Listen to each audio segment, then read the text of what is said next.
अमराठा असून सुद्धा मराठा आरक्षणाच्या चळवळीच्या बाजूने राहिलेलो आहोत। त्यामुळे स्वाभाविक बीडमध्ये आपल्याला जसं वाटतं तसं निवडणुकीमध्ये वातावरण होईल असा माझा बिलकुल समज नाहीये। त्यामुळे बीडमध्ये आम्ही सर्व व्यापक, सर्व समावेशक आणि सर्व समाजाला एकत्रित घेऊन आजपर्यंत काम केलेलं आहे। पंकजाताई पांढरी तुमच्या शेतावरती आल्या होत्या रेस्टॉरंटला, काय मी मनोमिलन तर झालंच आहे आता। थांब ना शिवाजी, एक लक्षात घ्या की माझ्या गावी नात्र्याला म्हणजे आमच्या जन्मगावी माझ्या घरी स्वतः पंकजाताई आल्या। खरं तर त्यांचं स्वागत करायला मी अगोदर गोपीनाथ गडावर गेलो होतो।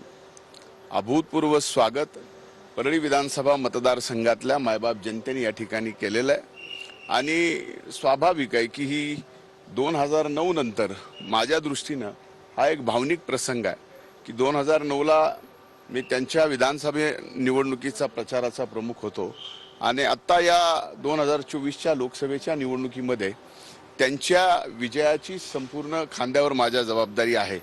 बीड जिल्ह्यातल्या मायबाप जनतेच्या आशीर्वादावरती त्यांना देशाच्या सार्वभौम सभागृहामध्ये देखण्या विजयानं पाठवायचं असा आम्ही सर्वांनी निश्चय बांधलाय।